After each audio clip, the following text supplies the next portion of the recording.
Welcome. Oh, well, thank you. Yeah, it was.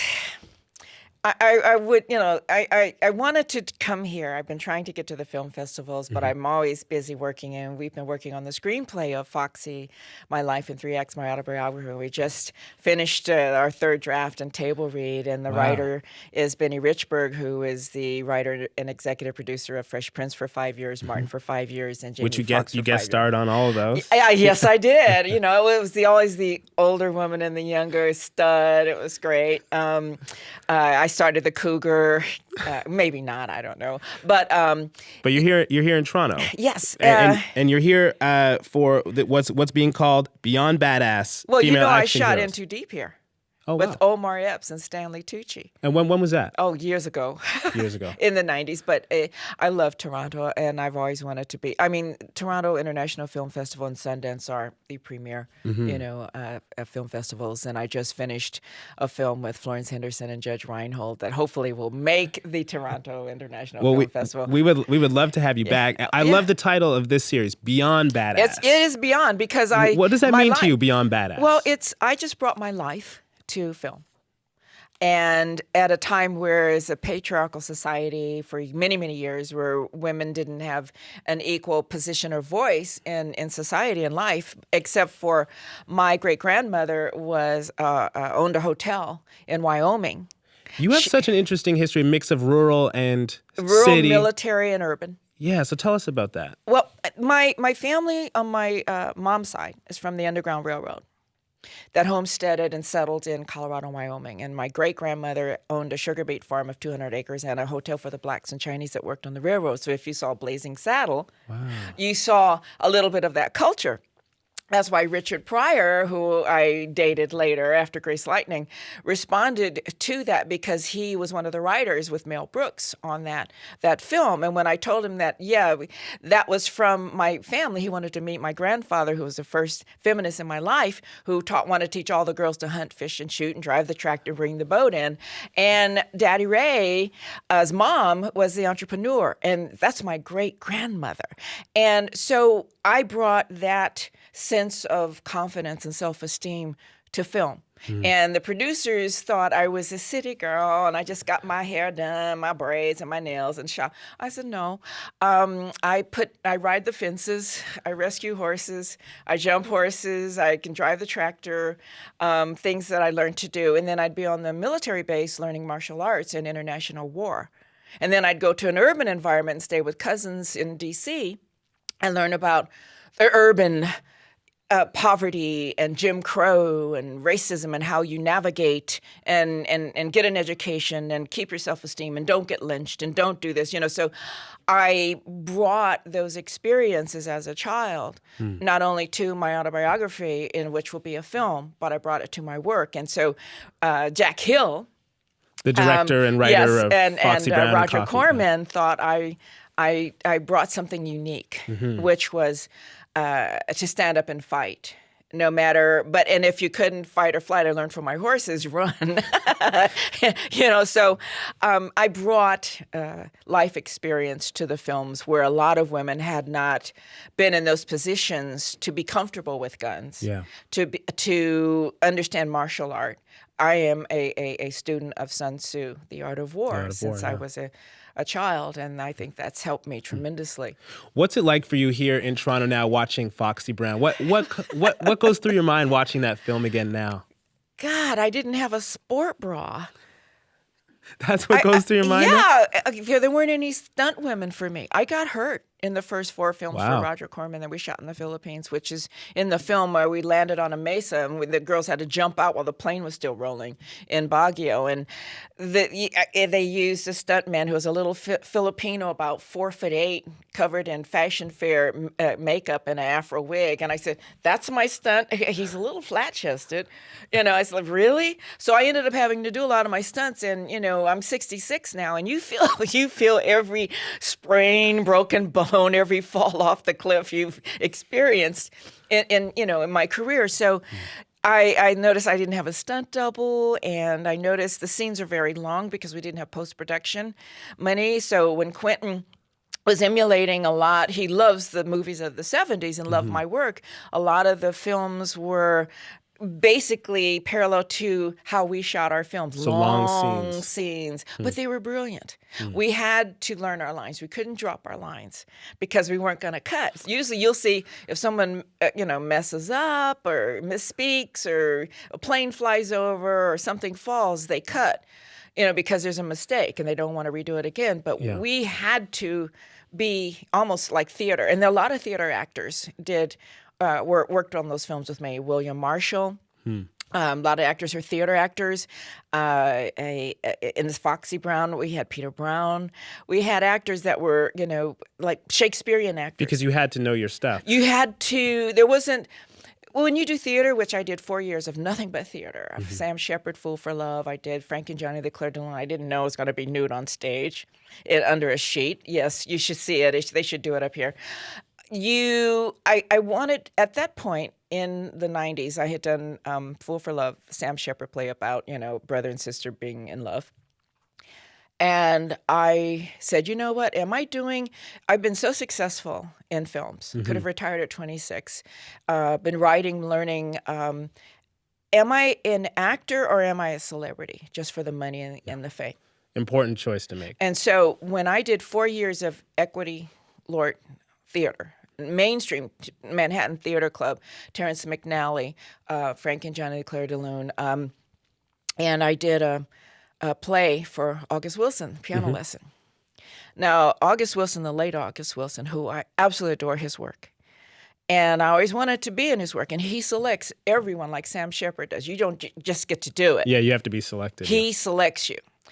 And I said, I would love to do, the piano lesson, because I play keyboards since I was a kid, gospel and jazz and other instruments. And I said, I'm going to write a song for him, a gospel song. So when when was this? This was in the 90s, and at the Denver Center for the Performing Arts. Was this? This was later. This is after Jackie Brown. This is after Jackie Brown. Okay. And I wrote a gospel song for when the audience comes in.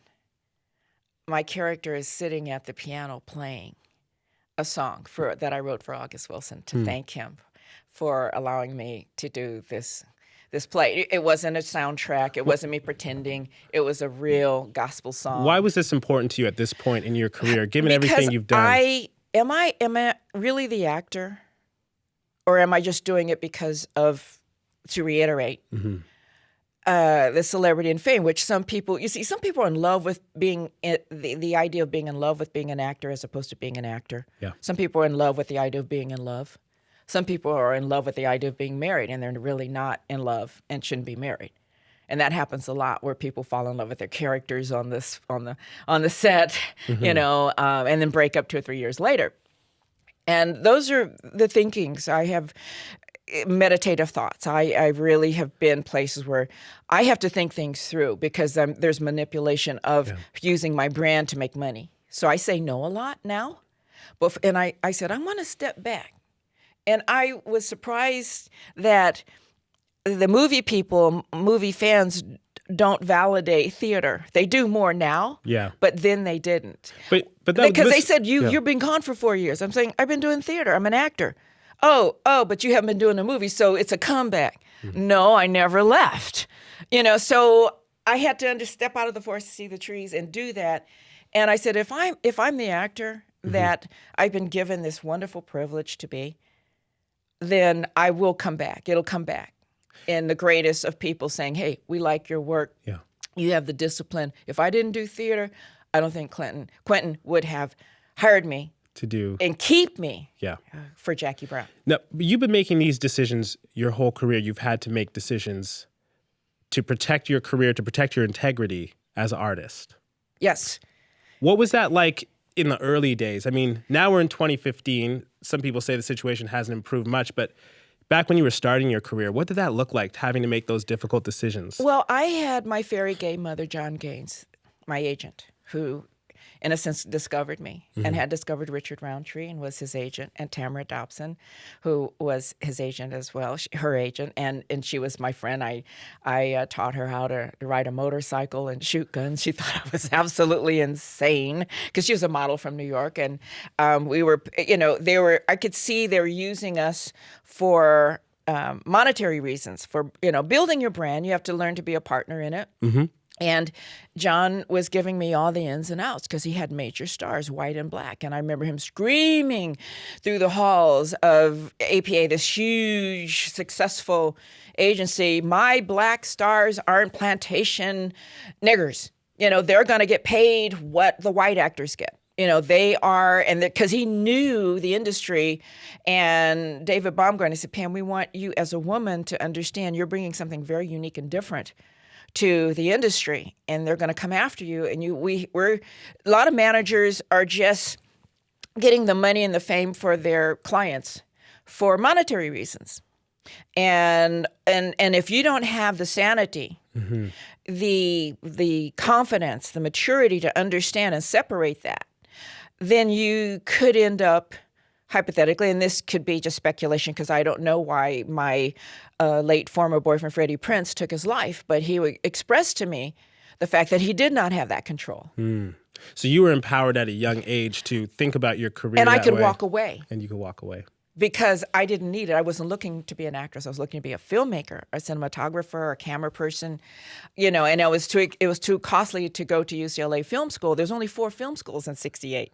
I know everyone goes, 1968, when was that? There was Northwestern, UCLA, USC, and NYU. That was it. Now there's, almost every university has media and communications, courses for you. So that gave you the confidence as well, the fact that you knew you wanted to be a filmmaker. Well, if I was going to leave pre-med in Colorado and go live in my aunt's garage and work 5 jobs and try to become a student at UCLA, if I survived, I knew, okay, I don't feel I'm beautiful because I've been attacked several times. Something must be wrong with me because society says, I've been attacked, I'm not married. And if you're not married back in the day, you were invalidated. Now today, the millennials and Generation Z, they don't have to get married. The women go out, they get an education, create their asset base. They don't sell their apartments or condos. They can get married and rent it out. They are getting married later, having children later. There is a simplicity. There's a more comprehensive understanding of society and economics, especially after a global recession. But it wasn't like that.